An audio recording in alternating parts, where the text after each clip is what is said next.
So my name is Scott Talley. Happy to be here with you today. I'm the president and founder of Network in Action, and we're really blessed to have Melissa Nolan with us. Melissa is a social media expert or extraordinaire. We appreciate you taking time to come in today. Thanks, we're going to be discussing a few things. So I'm going to let you sort of have at it. But, you know, most of our businesses are people that are running around with their head cut off. They're busy as heck. And they came up in the old days like me where they knew that if you just bought the biggest yellow page ad and put it in as many books as you could, the phone would ring. Well, wow, how has that changed, right? So now we've added this extra component to them about social media. Yes. And if they're my age, they really don't get it. So tell us a little about like what businesses should look for, what kind of things are sort of mandatory for most every business, and why they want to do it. Okay, perfect. Well, you know, most people, when they think about social media, they think about their personal pages or targeting products and services that are for consumers. But more and more business-to-business marketing plans are needing to include aspects of social media. So I think that that's something a lot of B2B companies don't think about. Definitely B2C, very important, but B2B marketers, I think 91% said that they were using social media as part of their marketing strategy. So that's super important. What I found in the business world is that focusing on just a few platforms can be really important instead of trying to saturate the whole social media landscape. So you've always, you have LinkedIn, you have Facebook, and you have Twitter, which are going to be your top social media sites for businesses promoting themselves and their pages. Now with LinkedIn, and each platform is different, so you have to think about the audience for the platform, the type of information that you're posting, and things like that. LinkedIn is best known for, getting new contacts, building relationships, trying to funnel people into your sales pipeline over time by establishing yourself as a trusted expert in your field. Now, as I understand, and I've just recently learned this, as a business owner, I probably want to have my own LinkedIn profile, but I also want to have a LinkedIn page for my business that I communicate on more often. And then if I understand right, I repost that article from my personal site. Would that be accurate? It would. Now, you're definitely LinkedIn, Facebook, Twitter, any site that you're on, you want to make sure that you have your personal separate from your business. So you want to make a page specific to your business.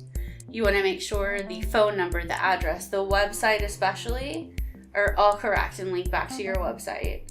And then you want to put, it's almost like your brochure that you're putting out there for people to see with all of your information.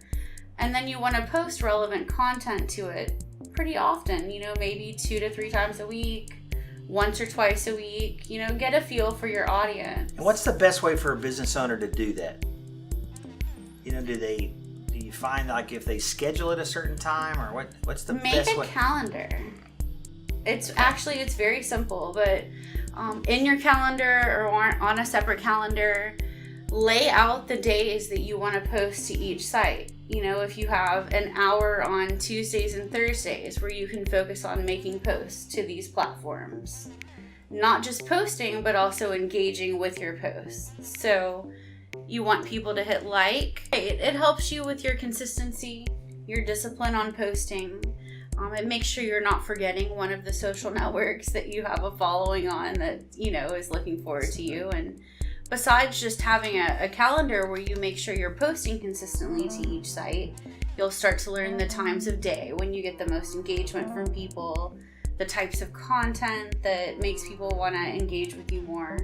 And that's more than just likes and shares, but actually posting comments or asking you questions. Very important to respond to every comment that you get on social media because you want to show that you are available, you're there, and you're engaging with your audience. It's like a relationship. I'll make sure I'm listening. Well, and that's the point of all of this, is social media is all about developing a relationship. So you want people to develop a relationship with your company. So you talk about content. I often feel like I know what I'm not supposed to do. It's not cats and dogs and pictures of the kids. But what are the type things that I want to focus on? Right. Well, we'll see some B2B, B2C companies that post pretty catchy or creative ad campaigns on social media.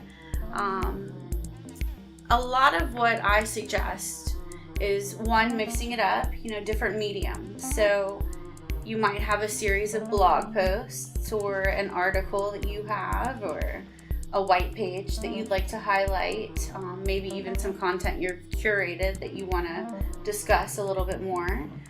An infographic or a visual is actually really important. Videos are going to be your number one thing that's trending right now on social media. Everyone is posting videos, and that could be anything from people talking like we're doing right now to instructional videos, a whiteboard video that talks about a product or service that you offer. You might answer common questions your customers have to try to help inform the public and your followers about a product or service that you offer as well. Perfect. What other tip? What would be the last remaining tip you'd like to give our audience today? Oh my gosh. I have a million. I would say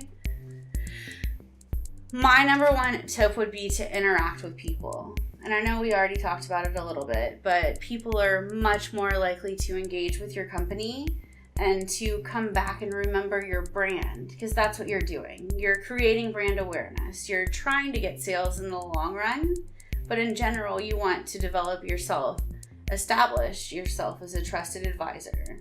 Get that brand awareness so that when people do have a problem that they need a solution for, they'll think of you and your company. Perfect. It reminds me a little bit of networking. You don't go into a networking meeting and just start selling, just like you don't do that on your social media posts. You really go in and build the relationships before you have a real opportunity or you warrant the right to ask for something from the audience, right? Right. And don't forget that call to action. So your CTA is very important, whether it's that they pick up the phone or link to your website or something of that nature. Put that in your post as well. Perfect. So that's a great ending to our conversation today. If our listening audience wants to reach out to you, what's the best way for them to reach you? So for me, I am Melissa. I'm with a company called Marksmanship Naming and Branding.